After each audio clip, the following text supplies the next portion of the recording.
Espi, el programa de hoy es de los que te gustan a ti, de los que te interesan, ¿eh? Pues sí, la verdad que sí, que todo lo que... Bueno, voy a hacer aquí un spoiler, pero todo lo que tiene que ver con biología y tal me apasiona. Y además, Sí. es más cuando tenemos aquí un sujeto de investigación en vivo, nuestro conejillo de indias particular. ¿Quién es? Ah, no sé, ya se descubrirá cuando empiece el programa, ¿no? ¿No se puede contar? Pues no sé, Vale. ya es spoiler. Pues venga, pues vamos a ver quién de los cuatro sale escaldado esta semana. Dale a la sintonía. Buscamos los límites de la ciencia, el futuro de la tecnología, el alcance de la mente humana. Esto es Mindfacts. Bienvenidos a Mindfacts, donde cada semana buscamos los límites de la ciencia, de la tecnología y de la experimentación sobre nosotros mismos. O sea, predicamos con el ejemplo. Alberto Espinosa, ¿eres tú el conejillo de Indias? No. ¿No? No. Vale. Jesús Callejo, ¿eres tú el conejillo de Indias? No. ¿Qué robots ahora o qué? No, frase espiniana. No lo soy, pero creo que lo tienes muy cerca. Caliente. Ajá. Sergio Cordero, ¿eres tú el conejillo de Indias? Pues por descarte un poco debemos pensar que sí, ¿no? Bueno, Aparte, podría ya ser sabes yo. que Podría ser yo. ser tú, pero si lo estás preguntando es porque sabes que tú no lo eres. En todo caso, también sabes que a mí me gusta meterme en charcos y probar todo este tipo de productos nuevos y tecnológicos. Y no podía perder la oportunidad de probar pues acerca de lo que vamos a hablar en este programa, que es algo muy interesante. Bueno, al margen de experimentar con nosotros mismos, Sergio, lo que intentamos cada trimestre en Mindfacts es ayudar a la gente que lo necesita y no va a ser una excepción este final de 2024. Sí, ya sabéis que nos gusta definirnos como una máquina de hacer el bien y a falta de una buena acción, este trimestre vamos a hacer dos. La típica que hacemos todos los inicios de temporada de regalar juguetes a los niños que son olvidados por Papá Noel y Santa Claus y los Reyes Magos, y una segunda que es donar todos los importes que recaudemos a la asociación Clifstra España, que investiga y lucha contra enfermedades raras. Pues mira, quizás sobre esto último también podríamos preguntar hoy, en un programa en el que hoy en Mindfacts hablamos sobre la secuenciación del ADN.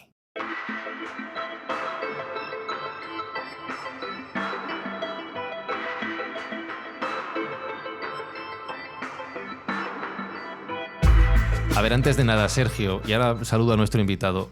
Cuéntanos cómo es eso de que tú eres conejillo de Indias en secuenciación de ADN. ¿En qué consiste esta historia? Bueno, yo diría que no soy conejillo de Indias porque ya es algo que se empieza a oír en la sociedad, ¿no? Es una Pero tú una eres prueba. el primero de Mindfacts que lo hace, así El que... primero de este Sí. grupo sí. O sea, Sí. podríamos decir por estadística que el 25% de la humanidad se ha hecho un test de ADN. Ujú.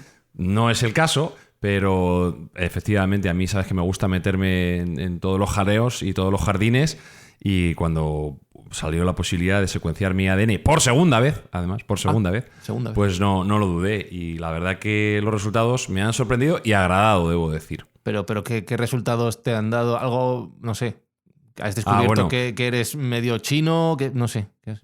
La verdad, tengo una ascendencia que no esperaba, y es un 1% de mi ADN proviene de Cerdeña. ¿Oh? El resto sí que lo tenía claro y lo ha clavado. Soy medio andaluz, medio castellano, pero este encanto y esta belleza debe venir de Italia, sin duda alguna. Bueno, pues vamos a hablar de este tema, de la secuenciación de ADN, de los test que hoy en día se pueden hacer y de sus perspectivas de futuro, junto con nuestro invitado de hoy, que es Guillermo Pérez Solero Monzón, que es fundador y CEO de Adentro Genetics. Guillermo, ¿cómo estás? Muy bien, muchísimas gracias a todos por la oportunidad de charlar y de contaros un poco sobre la belleza de conocernos un poco más por adentro. Y yo, para conocerte un poquito, quiero que me cuentes una cosa antes de empezar a hablar de ADN. Y esto es un viaje increíble. ¿Cómo es esto de que has pasado de ser el inversor de una cadena de tiendas de patitos de goma a fundar una compañía que se dedica a secuenciar e investigar con el ADN? ¿Cómo es este viaje, Guillermo, por favor? Veo que habéis hecho ahí vuestros deberes. Yendo un poco... Patitos de goma, me encanta. Sí, eso fue una historia muy bonita, que fue un negocio familiar que empecé con mi padre hace tiempo, la verdad, o sea que no deja de ser una idea bonita y disruptiva que tiene que ver con, bueno, pues patitos de goma, que hay diferentes tiendas en Madrid, en San Sebastián, en Barcelona, hay unas cuantas tiendas que venden patitos de goma, ¿no? El salto fue porque básicamente yo siempre me han gustado mucho, entre otras cosas, las matemáticas y la ciencia. Un poco frustrado porque no fue lo que yo estudié en la universidad, pero siempre había tenido mucha pasión por ello. Y el mundo de la genética, pues realmente es un mundo que está por descubrir muchas cosas todavía, es decir, hay mucho campo para imaginar y además para poder ayudar a la gente. Y creo que lo que se estaba haciendo hasta la fecha era muy flojo, realmente. O sea, el viaje, descubrir nuestro ADN tiene que ser algo muy bonito y lo que había hasta la fecha pues dejaba mucho que desear. Y entonces, bueno, pues la idea fue montar un equipo con el que empezar a trabajar en dar toda la información que fuera posible con la secuenciación del ADN, que es mucha más de la que había hasta entonces, que era fundamentalmente ancestría, ¿no? De dónde venimos, etcétera. O sea, el boom fue realmente en Estados Unidos porque, bueno, hay mucho inmigrante y que quería conocer de dónde venían sus orígenes. Entonces, la ancestría fue lo que impulsó un poco toda esta parte de la genética directa al consumidor, si bien es cierto que se dejaban por en medio cosas muy importantes que a los europeos nos interesaba más, como la nutrición, el deporte, la predisposición o protección frente a enfermedades, en fin, que había todo un mundo que estaba un poco sin explotar. O sea, es decir, que si ahora alguno de nosotros, pongamos Sergio Cordero, le da por enviarte su ADN para que lo analicéis, ya no solo es contarle la broma que decíamos antes de vengo de Cerdeña, vengo de tal, sino dar una serie de consejos, ahora te preguntaré con más calma por eso, sobre cómo puedes cuidar tu cuerpo, planear tu nutrición, el deporte que necesites y conseguir, entiendo, que la longevidad sea más satisfactoria. Sí, y que ayudarte a conocerte un poco mejor a ti mismo, por adentro, nunca mejor dicho, y lo que dicen tus genes de ti, porque realmente pues somos la primera generación que puede explorar una parte de nuestra biología que hasta ahora era desconocida. Sin duda alguna que falta un montón todavía porque no existe el determinismo genético, excepto para unas ciertas enfermedades que se llaman enfermedades monogénicas, para las que no necesitarías un test genético porque ya habrías nacido con algunos de estos problemas que conlleva pues tener una diferencia o tener una mutación en el ADN patogénica, es decir, que realmente acabe desarrollando una enfermedad, pero en general depende mucho de cómo vivamos la vida, de en qué entorno estemos, a la parte del entorno influye mucho. Y conocernos un poco por adentro lo que dice nuestro ADN pues nos puede ayudar a prevenir mejor, a cuidarnos mejor y luego, si queréis, os pongo algunos ejemplos concretos, por ejemplo, en deporte o en nutrición o en cualquiera de las áreas con las que puedes ayudar a conocerte un poco a ti mismo. Sergio, a ti que te ha salido, que eres un titán, ¿no? A ti te ha salido todo bien. Bueno, no me ha salido, la verdad que no me ha salido mal. El test en general, salvo algunas cosillas que luego comentaremos y que, bueno, no es apto tampoco para hipocondríacos, porque hay que recordar que, bueno, que la lectura del ADN pues es una predisposición, pero casi el entorno, si no me corrige Guillermo, influye más en las posibles enfermedades que puedas tener, salvo que tengas algún déficit o alguna deficiencia genética importante.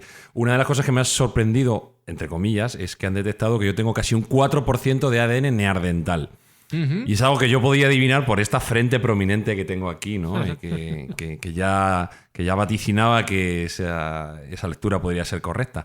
Es un 80% más que el resto de los usuarios. Esto debo decir que dentro de la aplicación que representa Guillermo adentro, la visualización de todos estos datos, lejos de abrumar, es bastante agradable. Y eso debe quitarle el miedo a mucha gente que puede pensar que a lo mejor pues la lectura de su ADN pues sería un chorro allí de datos y de cifras sin sentido, ¿no? En este caso, adentro lo hace bastante asequible y casi divertido, ¿no? Porque tiene diferentes pestañas donde tú vas viendo pues cuáles son tus diferentes peculiaridades genómicas. Por ejemplo, pues me sale que tengo una buena edad biológica, que voy a envejecer graciosamente, como también yo ya intuía, si no me perjudico más de lo debido. Y bueno, pues algunos trucos nutricionales, ¿no? Sí que me ha sorprendido personalmente, ya sabéis que a mí también me gusta el estudio de la nutrición y la dietética. Me ha sorprendido que mi ADN es tendente a una dieta rica en carbohidratos, cosa que yo jamás imaginé, porque quizá influenciado por esta tendencia a sobreproteinizar todo lo que existe ahora mismo, ¿no? La proteína es la reina de la dietética actualmente y hay que hacer todo low carb y dieta, como decían ellos, paleo, pero que realmente hablamos en su momento que tampoco era tan paleo. pues yo nunca pensé que mi ADN estaría más enfocado hacia ese consumo de carbohidratos refinados. Entonces, bueno, pues es algo que voy a explorar gracias a este reporte. Yo voy a explorar si de verdad tomando este tipo de alimentos mejoro en algún ámbito o debo seguir un poco con una dieta más global. Luego hay diferentes intolerancias a alimentos que también vienen reflejados, y uno de ellos es el gluten, que tengo una probabilidad media de ser intolerante al gluten, al igual que la lactosa, ¿no? Parece ser que también tengo una predisposición genética mediana a tener intolerancia a la lactosa, que debo decir que yo hasta ahora no he percibido. El gluten es verdad que en algún momento sí que parece que me genera alguna disconformidad estomacal, pero la lactosa no. Entonces, bueno, pues el resumen es que todas estas lecturas de genes individuales, que además otra cosa que me gusta mucho es que cada reporte que te da adentro te permite enlazar directamente con el estudio que prueba o demuestra el por qué te están dando esta respuesta. No es un axioma, no es una palabrita de Dios, sino que tiene una explicación científica y está ahí bien reflejada, pues hace que sea muy interesante de explorar y muy, muy valioso conocerse a uno mismo. Lo ha contado también Sergio, que me vais a permitir, Mindfactors, que diga esto. Esto no está pagado, ¿eh? O sea, lo ha contado bien Sergio porque le ha gustado, pero esto no está patrocinado por adentro. Eso lo quiero dejar claro. Y luego Con todavía más valor. Sí, totalmente. De hecho, ¿sí? Sergio lo que hizo fue subir su archivo de otra compañía, una compañía americana, 23andMe, no tengo ningún problema en decirlo, que se lo hizo hace años, pero claro, como él tiene, digamos, ya 23andMe lo secuenció, lo que él ha hecho ha sido subir en adentro, que lo permitimos para gente que ya se lo haya hecho con otras compañías, sube su archivo de ADN y le damos los resultados de adentro, le ayudamos realmente a sacarle todo el jugo a su archivo. Es verdad que la secuenciación que se hizo Sergio hace unos cuantos años, pues no tiene la calidad de lo que hay ahora, pero por lo menos tiene una buena aproximación. Pero cuando dices subir el archivo, para los que no tenemos secuenciado nada, ¿que es enviaros un pelo? ¿O cómo? No, ¿Qué archivo tenemos que enviar? Literalmente 23andMe le da un archivo, es un archivo Ya, TXT, sí, pero los que no lo hemos hecho adentro. Claro, pero nosotros que no lo hemos hecho, Jesús, Espi y yo, ¿qué os mandamos? ¿Un pelo? No, no lo habéis hecho con saliva. Saliva, con saliva sí. porque todas las células de nuestro cuerpo contienen el mismo código genético, idéntico. O sea, podrías hacerlo con pelo, con saliva, con sangre, pero todas las células de nuestro cuerpo tienen el mismo código genético, lo cual, bueno, pues es parte de lo bonito que es nuestra biología. Un código genético, por otro lado, único, a menos que tengáis un hermano gemelo, que no lo sé si alguno tenéis un hermano gemelo, no.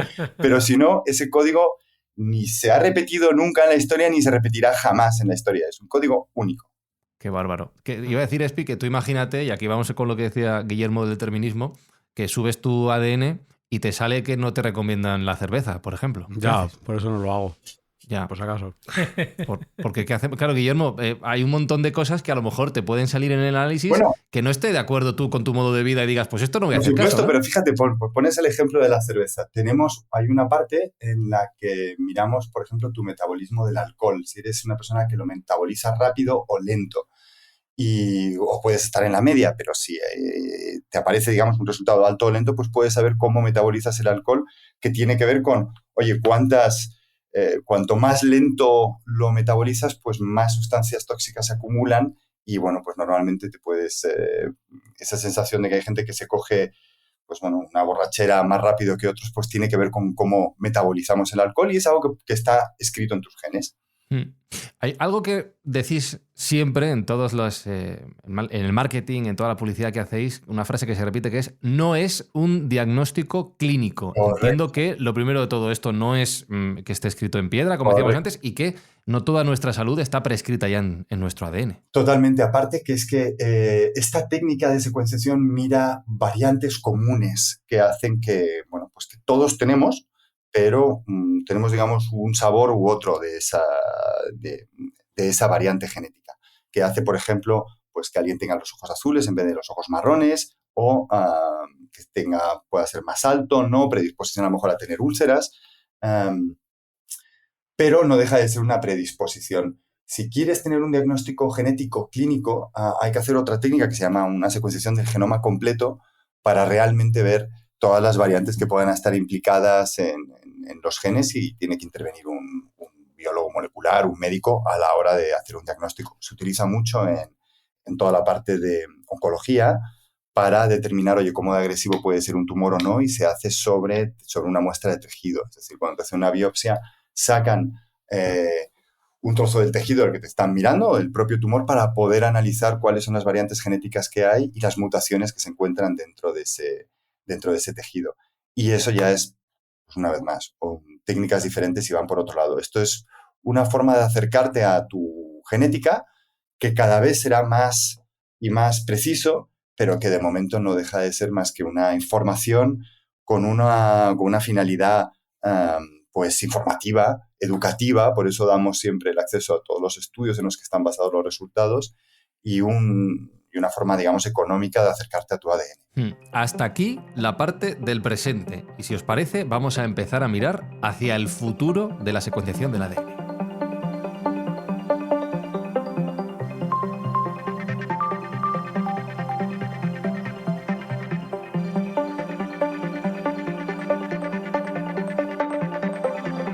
Porque si bien un estudio realizado por Mindfact sobre un universo compuesto por 4 personas afirma que el 25% de la población humana de todo el mundo tiene secuenciado su ADN, Sergio Cordero, no me extrañaría pensar en un futuro en el que esta técnica, esta práctica sea común realmente, que todo el mundo lo tenga secuenciado para conocer de antemano cuáles pueden ser los posibles problemas que le aparezcan o cosas que le vengan mejor, cosas peor. No, yo imagino que esto en el futuro sea algo común. No es una cuestión de sí, es una cuestión de cuándo. Esto va a pasar, es una tendencia absoluta y la secuenciación genética, como casi cualquier tecnología, está sujeta a la ley del retorno acelerado de Kurzweil, que ya hemos hablado mucho de ello, o la ley de Moore en los microprocesadores, y el coste y la eficiencia de secuenciar el genoma pues cae exponencialmente año tras año.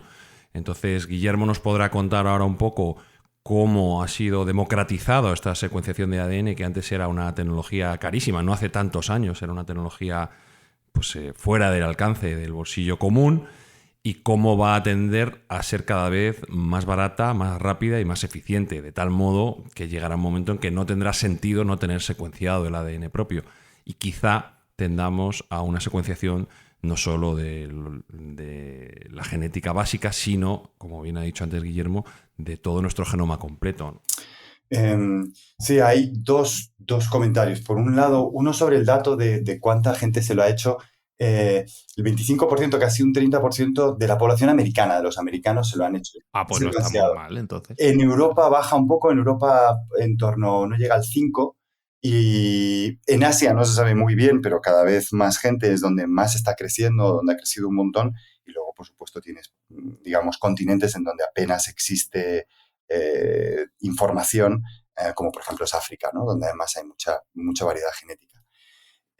Y después, sobre el futuro que comentáis, una de las cosas que hace que tenga o que apoye que por qué esto va a continuar siendo así es porque nuestro ADN no cambia, pero el progreso de la ciencia sí. Entonces, es realmente una inversión de por vida. Por ejemplo, hoy en día en el Boston Childhood Hospital en Estados Unidos, niño que nace prácticamente con un genoma debajo del brazo, que se lo dan a los padres, porque es muy útil para toda la vida. Es decir, no va a cambiar tus predisposiciones. Si yo, el análisis que puedo hacer ahora sobre vosotros, lo hubiese hecho cuando hubieseis nacido o dentro de 10 años, el resultado va a ser el mismo, idéntico.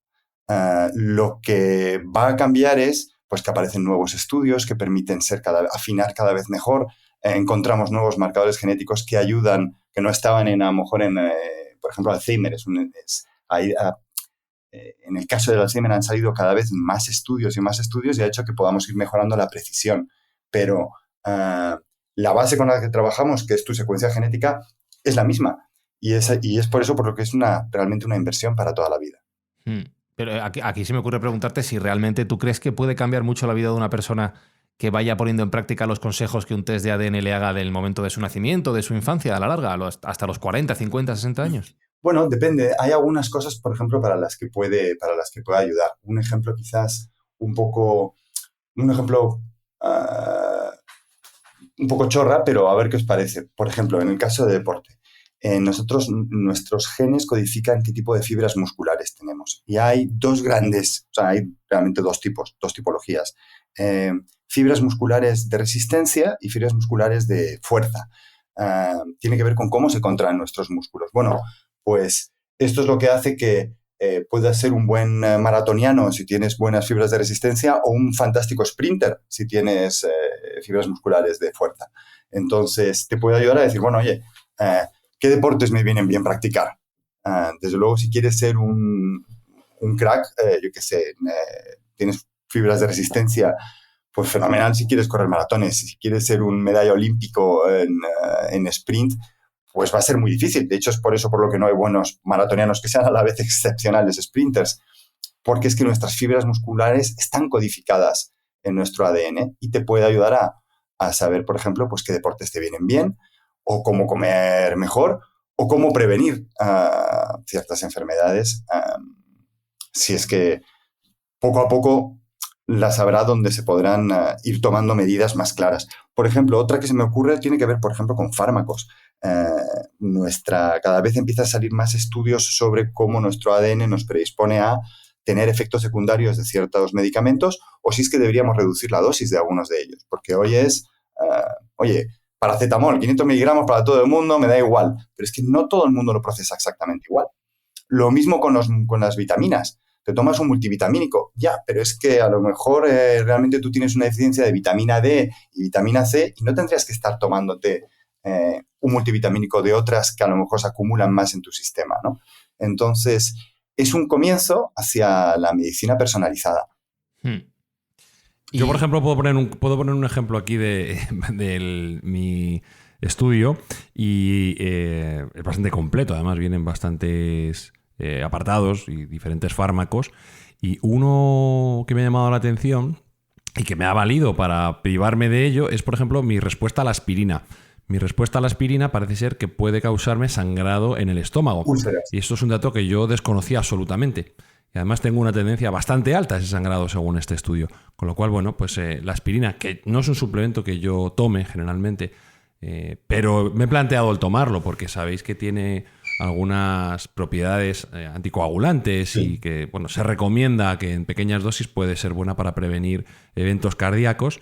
Pues me había planteado el tomarla, aunque fuera infantil o aunque fuera media aspirina. Sin embargo, ya con esta información, pues probablemente me retraiga de hacerlo y busque un sustituto que no me cree ese tipo de problemas. O una menor dosis, porque es cierto, efectivamente, la aspirina es excelente para prevenir pues coágulos y, por lo tanto, problemas cardíacos. Pero uno de sus efectos conocidos son úlceras y sangrado. Entonces, pues si tú tienes mayor predisposición a eso, a lo mejor dices, oye, mira, no me voy a pegar un chute de aspirina, voy a controlar un poco más la dosis. Y es una información que antes no tenías y que ahora sí te puede ayudar en tu vida. Algunas otras, pues no es una información. O sea, saber que ya sabes que eres español, etcétera, pero conocer... Hay una parte, digamos, de nuestro ADN que es más recreativa, de información recreativa. Y en la que, por cierto, ya os contaré, pero tenemos hasta una de las cosas que hemos hecho en Adentro ha sido realmente imaginar. Por ejemplo, tenemos un bonsái genético. ¿Qué es esto del bonsái genético? Pues es un árbol que tiene que ver con dónde has nacido. Si eres hombre, no tiene frutos. Si eres mujer, sí tiene frutos. El color de la maceta es del color de tus ojos. O sea, hemos hecho arte digital en base a tu ADN. Somos los primeros que hemos hecho una cosa así. O sea, que hay una parte, digamos, también puramente recreativa sobre cómo jugar con tu ADN, puesto que es una secuencia única, ¿no?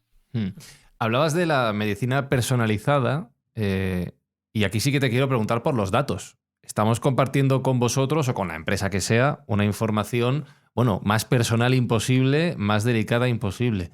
¿Cómo me puedo quedar yo tranquilo de que una empresa como la vuestra o la que sea realmente garantiza la privacidad de mis datos y que no se van a utilizar para otras cosas que no se deban? O si realmente estos datos se están utilizando para otras cosas, que también podría ser con consentimiento del paciente.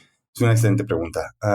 Mira, una de las cosas a las que nosotros tuvimos que rechazar cuando empezamos fue a buscar familiares, que es algo que demanda la gente. O sea, oye, subo mi archivo de ADN para poder buscar primos, etc. Nosotros no lo hacemos precisamente para proteger la privacidad del cliente, porque las compañías que dicen que sí, que manejan tus datos que son privados, pero te buscan familiares, tienen una contradicción literalmente en el servicio que prestan, porque vas a ver realmente a otras personas y te pueden, y digamos que eso está en su base de datos. Nosotros no lo hacemos y es más, cuando alguien o nos sube un archivo o compra un test de ADN, mucha gente lo compra para regalar. No tenemos ni idea de quién está detrás. Lo único que pedimos es un email que esté asociado a esa muestra para darle a ese email los resultados, pero no sabemos nada más, y parte de lo que nos queremos diferenciar de otros es en que realmente esto sea un viaje privado. Nos perdemos la parte de poder buscarte familiares, pero tienes otras formas de hacerlo. Puedes subir tu archivo a bases de datos públicos si quieres encontrar familiares que tienen millones de personas dentro y van a darte un mejor servicio de lo que yo podría hacer. Y por otro lado, esto pretende ser un viaje para ti o para tu familiar o para quien tú quieras, pero privado. Hemos tenido que sacrificar esa otra parte de buscar familiares, pero es un ejemplo de que lo que hacemos es privado, no utilizamos los datos para nada, no sabemos ni quién está detrás, y la propuesta de valor de adentro tiene que ver con darte un viaje único por tu ADN para ti. Jesús. Sí, lo estoy escuchando y me parece fascinante, y además yo creo que ya no es el presente, sino que es el futuro, el conocer exactamente un poco cómo somos por dentro, ¿no? Y yo creo que estos análisis pues un poco confirma un viejo aforismo filosófico, ¿no? De conócete a ti mismo, que en el fondo es un poco lo que se está buscando aquí, es decir, mira hacia adentro, mira un poco tus genes, tus marcadores genéticos, porque eso no solo te va a ayudar para prolongar tu vida, no solo te va a ayudar a ser un poco más feliz en el momento que sabes cuáles son tus debilidades genéticas, sino que también un poco sirve pues para saber esos marcadores genéticos que heredamos, y no solo de nuestra familia, no solo de nuestra sociedad, sino también de nuestra cultura. Y cuando eso he estado escuchando, además he leído algunas entrevistas que has hecho, Guillermo, me vino a la mente pues uno de esos profesores de biología, esos genetistas que dieron un vuelco a muchas de las teorías revolucionarias en aquel momento. Me refiero a Cavalli Sforza, no sé si has oído hablar de él, de Luigi Cavalli Sforza. Entonces él determinó que, bueno, que hay una serie de marcadores genéticos y que se puede rastrear, ¿no?, por árboles genealógicos las distintas culturas y saber que los idiomas, las lenguas, también tienen que ver con esa diversidad, ¿no?, que se ha ido produciendo a lo largo de la humanidad desde el Paleolítico hasta ahora. Y una de las cosas que él decía es algo que también creo que tú defiendes, Guillermo, y es que solo hay una raza. Es decir, ya sabes que en fin, todos aquellos que quieren promover guerras, disputas, hablan de razas mayores, razas inferiores, razas dominantes, como la raza aria, y eso siempre ha sido un poco pues un debate a lo largo de mucho tiempo. Y Cavalli Sforza llegó a demostrar que solo hay una raza, que lo que cambia un poco es nuestra diversidad cultural en función de una serie de patrones o de contaminaciones que ha tenido las poblaciones humanas en función del lugar donde se han asentado. Evidentemente, pues el color de la piel está muy, muy relacionado también con la exposición al sol y muchas más cosas, pero no porque haya distintas razas y que hay unas razas que sean inferiores y superiores. Yo creo que con vuestros análisis, ¿verdad, Guillermo?, queda claramente demostrado que raza no hay más que una, ¿no?, y que hay que desmentir de una vez por todas el racismo. Jesús, muy buen punto, por supuesto que sí. La única raza que existe es el ser humano, la raza del ser humano. Somos todos, de hecho, los 5 que estamos aquí compartimos literalmente el 99,9% de nuestro ADN. Y es que el libro de instrucciones para fabricar un ser humano pues es el que es. Entonces, hay pequeñas variaciones, pero compartimos el 99,9%. La otra estadística que quizás hace plantearnos un poco, bueno, pues cómo hemos evolucionado, es que compartimos el 98% del ADN de un chimpancé, con lo que también ahí nos da un punto de perspectiva sobre cómo... Y creo que también de la mosca del vinagre, ¿no? También nos parecemos mucho. Sí, o sea, creo que había un porcentaje muy alto de ADN. Es curioso, pero como dices, ha ayudado a desmitificar algunas de las... por ejemplo, el racismo, ¿no? Y que, oye, realmente raza no hay más que una, que es la del ser humano, y esto es un bonito mensaje para... Bueno, pues ahora que estamos con tantos problemas, pues para que nos demos cuenta de las atrocidades que cometemos en la guerra cuando nos matamos unos a otros, ¿no? Estaba pensando en la posibilidad también de agregar todos estos datos de manera anónima, por supuesto, para hacer estudios de tendencias sobre, no sé, el crecimiento de diferentes problemas de salud, o incluso, Sergio, ya que has puesto el ejemplo al comienzo del programa de la donación que haremos a la asociación Clipstra España, de este síndrome, esta enfermedad tan rara que realmente ahora mismo no tiene tratamiento porque no hay investigación, seguramente a través de la investigación genética y la genómica podamos empezar a pensar en terminar con algunos de estos problemas que hoy está haciendo daño a tanta gente. Sí, ahora no lo explicará Guillermo mucho mejor, pero me consta que ya en Estados Unidos están empezando a secuenciar genomas de personas sanas y personas con enfermedades y hacer comparativas de unas con otros, ¿no? Para encontrar dónde está la discrepancia genética que puede hacer que una persona pueda enfermar o tenga más tendencia a enfermar y otra no. Entonces creo que esto es una herramienta poderosísima para conocer dónde actuar en una persona que tenga algún tipo de dolencia. La secuenciación es el primer paso. El segundo paso posterior pues sería ya el trabajar sobre ese ADN, ¿no? Que eso hablaremos luego de las herramientas que pueden venir a futuro. Pero no sé si, Guillermo, tú nos puedes contar algo más acerca de este tratamiento en enfermedades infrecuentes. Pues sí, dos comentarios. Por un lado, y esto de hecho tiene que ver un poco con, por ejemplo, con el tema también de la privacidad, lo relaciono con el tema de la privacidad. Hay un montón de información pública, es decir, nosotros, por ejemplo, trabajamos con un biobanco que se llama el UK Biobank, biobanco de Reino Unido, que hoy es un poco el gold standard para todo lo que tiene que ver con genética, porque tienen 500.000 de personas secuenciadas con su diagnóstico clínico. Entonces, es realmente donde puedes coger y comprobar y decir, bueno, vamos a ver, si tengo este grupo que ha sido diagnosticado con Alzheimer, ¿qué es lo que hay en su genética que les que pueda llevarles a esta predisposición? Entonces, empiezas a encontrar algunos marcadores genéticos que te ayudan a esa predisposición y ahí es donde trabajas, ahí es donde pones a trabajar tus algoritmos para ver cuánta gente detectas o no y entender específicamente se llaman especificidad y sensibilidad, es decir, con qué porcentaje, digamos, aciertas la gente que lo ha terminado desarrollando y en cuántos te equivocas, es decir, falsos positivos, porque también hay un error. Esto no es una ciencia exacta. Con respecto a las enfermedades más raras, el problema precisamente es una cuestión de N, de cantidad. Es decir, que como esto se da, a lo mejor es una persona de 1.000 las que desarrolla, o de 2.000 las que desarrollan estas ciertas mutaciones, si son enfermedades raras. El problema es que precisamente se necesita muchas secuencias para poder encontrar realmente qué es lo que hay en nuestro ADN que les haya llevado a desarrollar estas enfermedades. Y bueno, ahí os puedo poner el ejemplo, nuestro director científico, que es el doctor Jair Tenorio, es el descubridor de una enfermedad rara que lleva su nombre, que se llama el síndrome de Tenorio, lo podéis buscar en Google, y es parte del trabajo que se hace para poder identificar estas enfermedades raras.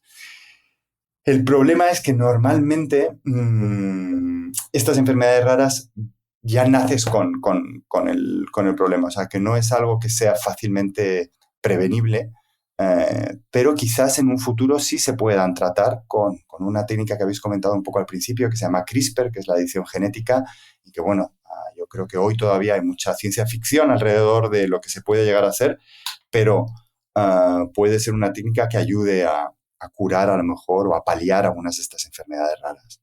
Por ahí viene el futuro, Sergio. Pues sí, curiosamente además hoy en uno de los podcasts que yo sigo de ciencia se habla hoy precisamente de CRISPR, ¿no? Que es el podcast de Peter Attia, que es un doctor pues celebrísimo en la red social americana y en el mundo del podcasting. Hoy precisamente llevo un invitado, no me ha dado ni siquiera tiempo a ver la entrevista porque ha salido hace como un par de horas.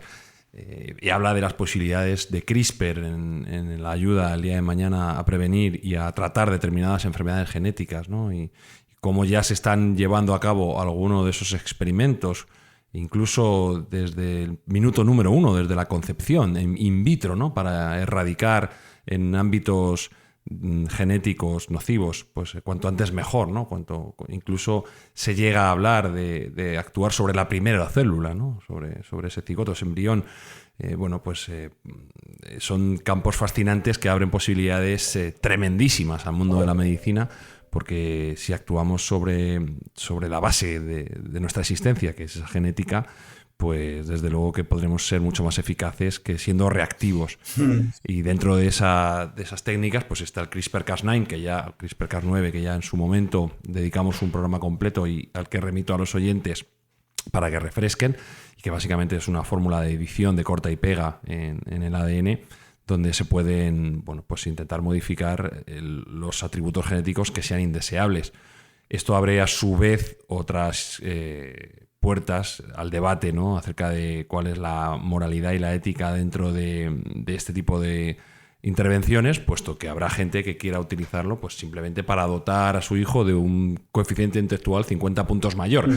¿Hasta qué punto eso es ético-moral? ¿O hasta qué punto tiene validez? ¿No? Porque tampoco sabemos, realmente es una ciencia tan incipiente que no sabemos muy bien si tocar algo a lo mejor destruye otra cosa.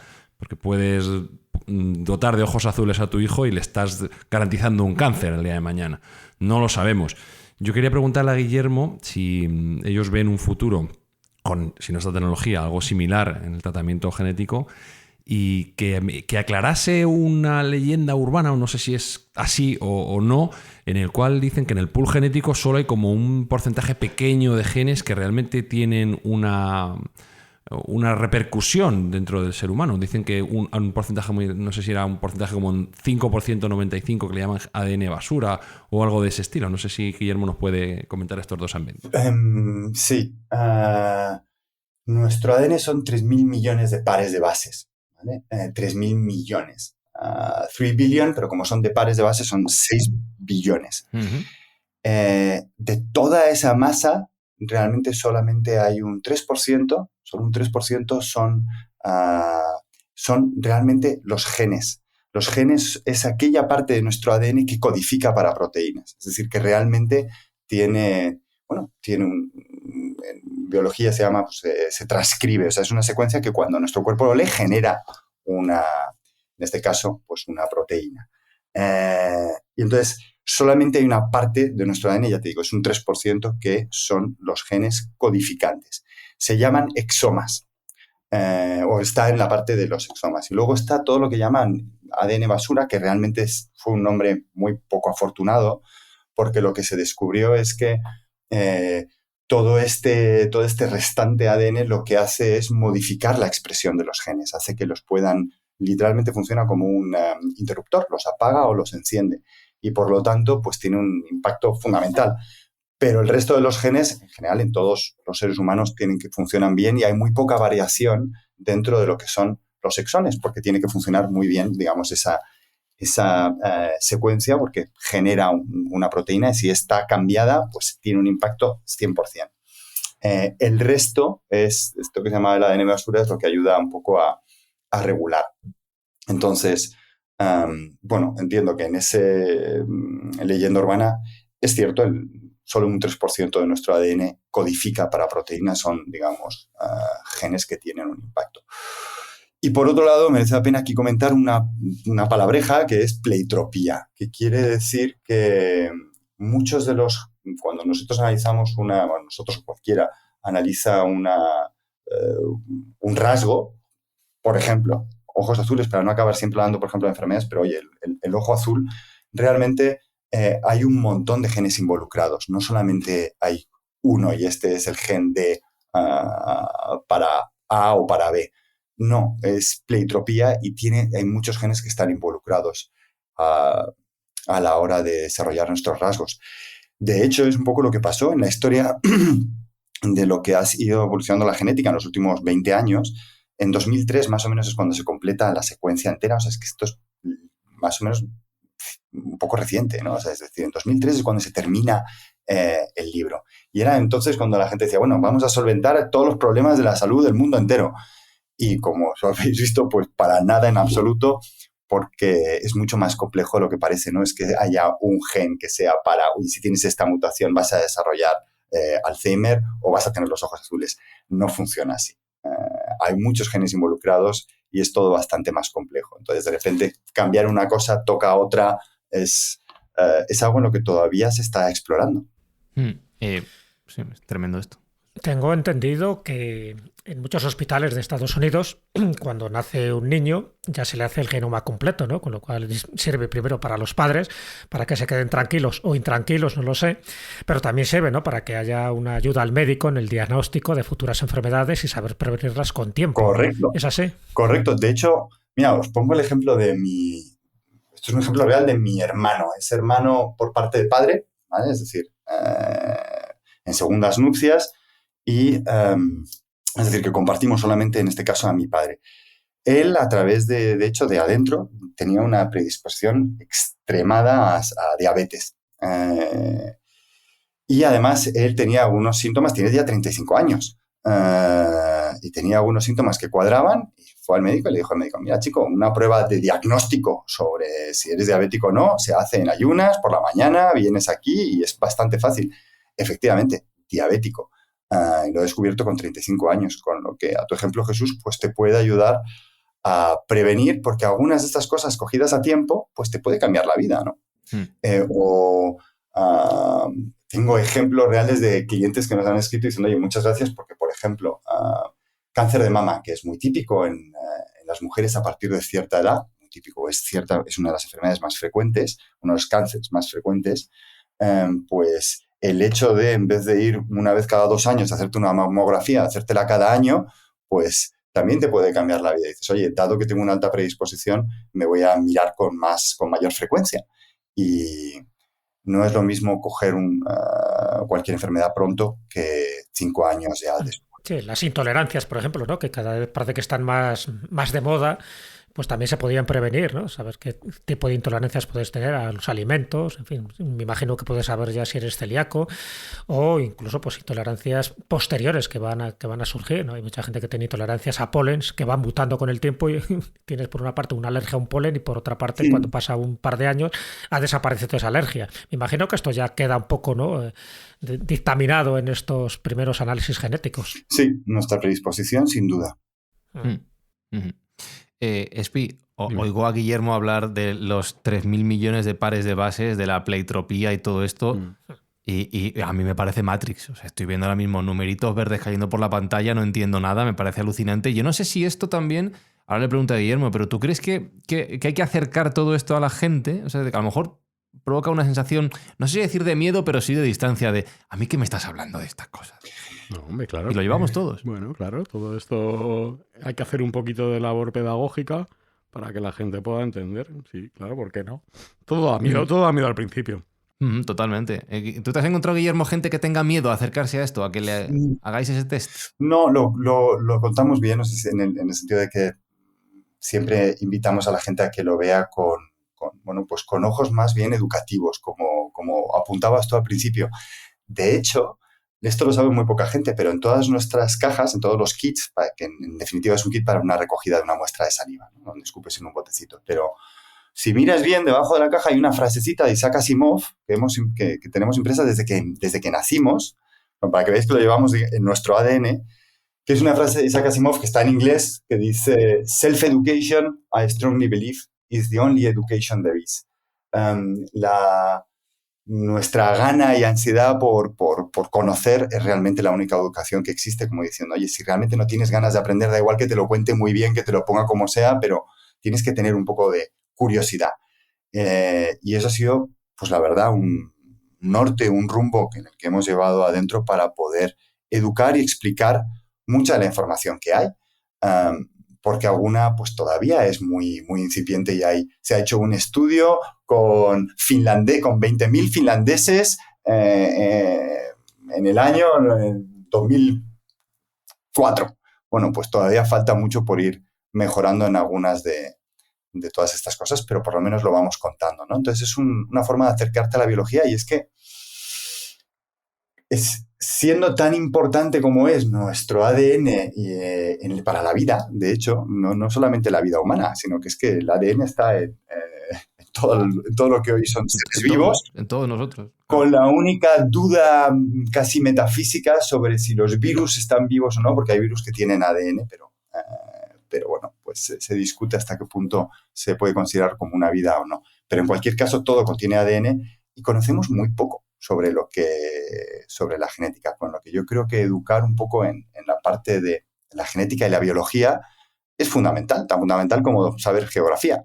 Bueno, de hecho, Guillermo, fíjate si es tan importante el ADN que además está sirviendo para resolver enigmas históricos. En fin, cuando tú analizas una momia y le extraes un poco de ADN, podemos saber alguna momia de algún famoso, ¿no? Yo qué sé, desde Napoleón, que por ejemplo se determinó, ¿no?, que no había muerto envenenado, sino de un cáncer gástrico, hasta pues cualquier emperador romano del que conservemos algún resto orgánico, nos está sirviendo precisamente para obtener una información biológica que de otra forma hubiera sido totalmente imposible. O sea que esos bisturís genéticos que existen actualmente, esa biohistoria, me parece fascinante, porque no solo sirve para estudiarnos a nosotros mismos mientras estamos vivos, sino que gente que murió hace un siglo, hace 2 siglos, en fin, que no teníamos estos mecanismos, pues ahora podemos descubrir muchísimas cosas sobre ellos, ¿no? Sobre todo cómo murieron, cómo vivieron, qué comieron. Imagínate, ¿no? El hombre de Otzi, aquel personaje que apareció congelado en los Alpes, pues sí se ha sabido gracias al ADN, pues muchísimas de las cosas que a día de hoy eso clarifica mucho ese puzzle histórico o prehistórico en algunos casos. Por eso digo que el ADN para mí me parece que es una herramienta fundamental, no solo para el momento presente, sino para determinar muchos enigmas históricos. Sí, sin duda. De ahí es, por ejemplo, también de donde vienen los estudios que comentaba Sergio al principio de neandertales y denisovanos, es analizando el ADN de restos prehistóricos. Literalmente los extraen de huesos, pero el ADN está muy degradado. O sea, hay toda una técnica ahí para poder intentar encontrar esas secuencias y compararlas con el ADN humano actual, que de hecho casi todo lo que tiene que ver con la ancestría, o por desmitificar alguna cosa, cuando cualquiera de estas empresas analiza tu ancestría, realmente te está comparando con muestras de sujetos bastante modernos. O sea, no se están yendo muy atrás, están intentando, oye, pues en tu caso, Sergio, si te salía ibérico y además del sur, que me alegro de que lo hayamos pillado bien, pues es porque tu ADN se parece más a las personas que están hoy en la península ibérica, ¿no? Pero hoy o hace una generación, pero no más, no nos vamos mucho más atrás. Lo más atrás que hay ahora mismo, pues es eso, neandertales, denisovanos, y luego ya la imaginación de jugar un poco con las matemáticas para intentar decir, bueno, oye, pues si hubo esta migración de romanos y por aquí fueron los griegos, etcétera, ¿cómo podemos separar algunas masas, digamos, genéticas para poder meterte en un grupo o en otro e intentar clasificar? Es un poco cómo funciona toda la parte del algoritmo que hay detrás, es mirando tus posiciones y comparándolas con bases de datos que ya existen, ¿no?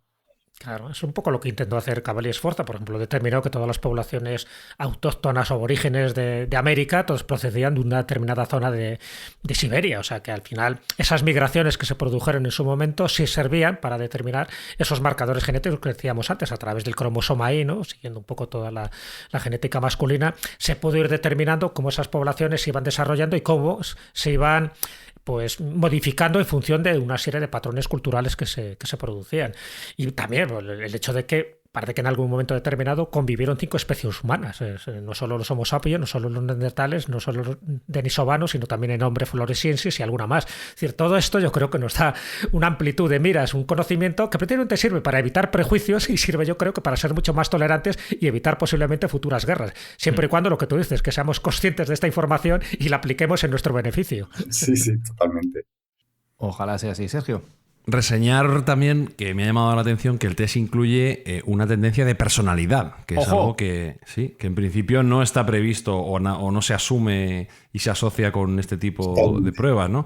Y debe ser muy exacto y muy certero, porque a mí me ha salido tremendamente amistoso y empático, y muy tranquilo y descuidado, que sin duda alguna, como vosotros bien me conocéis, me define perfectamente. Entonces creo que lo han dado en el clavo absolutamente. Madre mía. Como a alguno no le guste lo que salga, Guillermo hoy. Es verdad, no podemos... no a todo el mundo lo cogemos bien, a la gran mayoría sí, pero efectivamente no acertamos en el 100% de los casos. Sobre todo, por ejemplo, en el caso de personalidad genética, que parece lo más alejado quizás de lo que tiene que ver el estudio del ADN. Cuando te pones a ver qué es lo que hay detrás, el padre de Behavioral Genetics, de la genética del comportamiento, es un tío que podéis buscar, se llama Robert Ploming. Fue muy polémico porque es director del Instituto del King's College y dijo, básicamente su frase era algo así como: da igual a qué colegio lleves a tus hijos, que si realmente van a ser unos objetos lo van a hacer toda su vida, y si tienen buenas capacidades, pues lo van a desarrollar, estén en el cole en el que estén. Ese fue un poco su statement polémico. Pero él hacía estudios longitudinales, es decir, estudios siguiendo durante más de 10 años, y ojo a esto, a gemelos idénticos adoptados por familias diferentes. Es decir, 2 personas cuyo ADN es idéntico, pero su entorno educativo ha sido completamente diferente porque han sido separados al nacer y criados en familias diferentes. Y entonces intentaba estudiar qué es lo que había en estos gemelos idénticos que se mantuviera dentro de lo que era la personalidad, independientemente del entorno educativo. Y esos fueron los estudios que se publicaron y es el estudio en el que están basados los resultados que ha visto Sergio en su ADN y que evidentemente te dan una, digamos, sería un poco tu personalidad al nacer. Otra cosa es que luego después, pues por tu vida hayas desarrollado, seas muy introvertido y luego en el fondo seas muy extrovertido. Pues bueno, es que este es uno de los ejemplos más claros donde el entorno pues puede cambiar tu predisposición innata. Pero estos estudios te ayudan a entender pues, cómo es tu personalidad sin el efecto del entorno. Según comentabas esto, Espinosa levantaba el micrófono. Digo, espérate, que va a decir algo. No. Sí. Estaba interesante. Me imagino, Guillermo, te lo habrán hecho algunas veces esta pregunta, que a lo mejor es la parte más incómoda de estos test genéticos que hacéis, es la esperanza de vida. Pues se puede saber perfectamente cuántos años puede vivir una persona. Por eso digo que es un poco incómodo porque a nadie le gustaría saber. Obviando el entorno de que te atropelle un camión mañana. Eso... Vete, estoy hablando de una evolución natural, que no tengas un accidente de tráfico. No, hoy no. Ahora se han puesto muy de moda estos test a mí personalmente hay cosas que no me convencen, que son estos test epigenéticos que te miran la diferencia entre tu edad biológica versus tu edad cronológica. Es decir, yo tengo 45 años, pero según, digamos, estas señales epigenéticas es como si tuviera 40 o como si tuviera 50. Estoy, digamos, más viejo que lo que dice mi edad cronológica. Y bueno, son algunos avances para entender un poco aspectos de la longevidad que irán evolucionando, pero desde luego el poder encontrar un marcador para tu edad o cuando uno va a fallecer, de momento desde luego está muy lejos. De hecho, que sepáis que, por ejemplo, la variable que mejor correlaciona con desarrollo de enfermedades, de hecho no es genética. La mejor variable que existe es la edad. La edad hoy es el principal indicador para, pues oye, si tienes una alta predisposición a tener algún problema cardiovascular, pues es edad y peso. Hay algunas variables que todavía, la genética aporta una pequeña parte. Cada vez irá aportando más y según de lo que estemos hablando, hay un concepto que se llama heredabilidad, es decir, cómo de heredable es un trait, un rasgo, ¿no? Entonces, cuanto más heredable es, lo mismo pasa para las enfermedades, pues mayor peso tiene la genética, pero aún así sigue siendo una parte muy pequeña. Guillermo, imaginando el futuro, ¿dónde te gustaría que llevase la aventura de Adentro? ¿Qué es lo que quieres conseguir en los próximos años con este proyecto? Pues verás, dos cosas. Una que yo creo que ya estamos consiguiendo, que es ayudar a la gente a conocerse un poco más a sí mismos, es decir, esa parte filosófica de conócete a ti mismo y educar un poco y ayudar en explicar lo que hay en la genética con real, o sea, lo que hay, oye, esto puede ser más fiable, menos fiable y contar las cosas como son. Pero hacia donde me gustaría llevarlo es realmente hacia el genoma completo. Es decir, que la gente lo que se secuenciase fuese el genoma completo, puesto que eso sí tiene implicaciones que después te lo puedes llevar, digamos, información que te podrías llevar a un médico y que tiene toda la validez clínica para un futuro y que es hacia donde creo que van a evolucionar las cosas. Es decir, hacia el genoma completo. Lo que pasa es que hoy todavía es caro. Un genoma completo son 1.000 euros o a partir de 1.000 euros. Mientras que este bocadito o comienzo, pues estamos hablando de 100, ¿no? 10 veces menos. Con lo que todavía la diferencia es significativa como para poder llevarlo a todo el mundo e impactar a cuanta más gente mejor. Entonces, el poder llegar a mucha gente, ese sería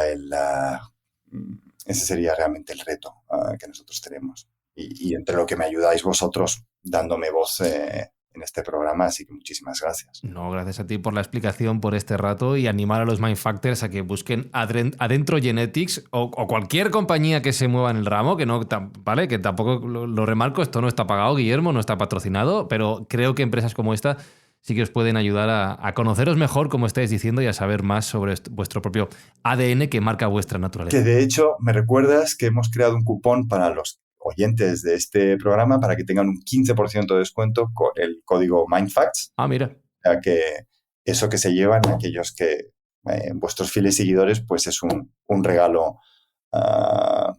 que os hacemos para que pueda ser más, bueno, pues más asequible y un pequeño detalle. Pues nada, ya sabéis, buscáis Adentro Genetics y ahí lo tenéis. Guillermo Pérez Solero Monzón, gracias por acompañarnos, gracias por todas estas explicaciones y ojalá dentro de unos años volvamos a hablar y contemos muchas más novedades e ideas que se han ido desarrollando con el tiempo. Pues muchísimas gracias, seguro que sí, porque por terminar, tu ADN no cambia, pero el progreso de la ciencia es continuo y eso hace que cada vez podamos mantener tu ADN actualizado y darte la última información. Gracias, Guillermo. Muchas gracias a vosotros.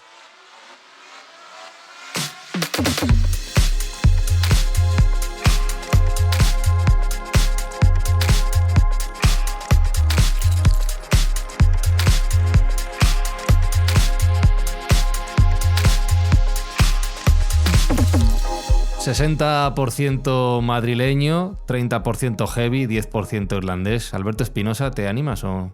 Sí, no, estaba pensando, estaba mirando la página, a lo mejor me lo hago. Sí, me parece interesantísimo. Sí. ¿Sabes ¿Te una animas? cosa? Creo que se lo tendría que hacer, aparte que no tengo nada en contra de él. ¿Quién se lo tendría que hacer, tío? ¿Quién? Carlos Alcaraz, porque es que tiene un 100% de gen neandertal. ¿Habéis visto el GP? A Carlos Alcaraz, tío, hostia, pero 100%, Mindfax no se hace responsable de las opiniones de sus miembros. Jesús Callejo. que no tengo nada contra los neandertales, que era una gente majísima. No tengo nada en contra, vamos. Si No tú te le pases ponías con mi corbata, familia, podías claro. pasar desapercibidos. Sergio Cordero, por alusiones, por favor. Bueno, los neandertales somos gente muy maja. Yo en mi 5% que me toca tengo que defenderlos. Y si Alcaraz, que tiene, lo que sí tiene de verdad es el gen ganador, pues tiene un porcentaje elevado de neandertal, pues quiere decir que yo tengo ese 5% también de gen ganador, con lo cual no me va mal del todo si fuera así. Donde somos muy majos es aquí en Mindfax, Sergio. Recordamos que las escuchas de nuestros amigos, de nuestros oyentes, se traducen en los pequeños ingresos que podemos donar a buenas causas trimestre tras trimestre. Sí, el hacer el bien sí que está en nuestro ADN y es nuestra razón de ser. Y por eso este trimestre, en lugar de hacer una buena obra, vamos a hacer dos. Una, hacer que los Reyes Magos y Papá Noel no se olviden de algunos niños que quedan a veces en el tintero. Nosotros nos vamos a encargar de llevarle los juguetes que falten. Y por otra parte, ayudar a la asociación Clipstra para que, bueno, pues ayude también en la investigación de enfermedades raras que son de difícil tratamiento porque no son de amplio conocimiento. Entonces vamos a echar una mano también en que eso salga adelante. Y con técnicas como la secuenciación y la edición de ADN, ojalá en unos años podamos contar que todos estos problemas son cosa del pasado. Saludos de Fran y Zuzquiza. Dentro de 7 días volvemos con un nuevo episodio de Mindfax y más historias súper interesantes como las de hoy. Hasta la semana que viene. Chao. Mindfacts llega cada semana a tus oídos a través de Spotify, Apple Podcast, iVoox, Google Podcast o tu aplicación favorita. Búscanos en redes sociales. Somos Mindfacts.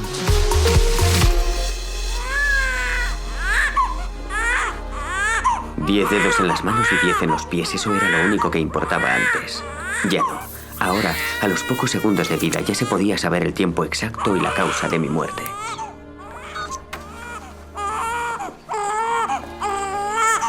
Lesión neurológica 60% de probabilidad. Depresión maníaca 40% de probabilidad. Trastornos por falta de concentración 89%. Trastornos cardíacos 99%. Riesgo de muerte prematura. Esperanza de vida 30 años, 2.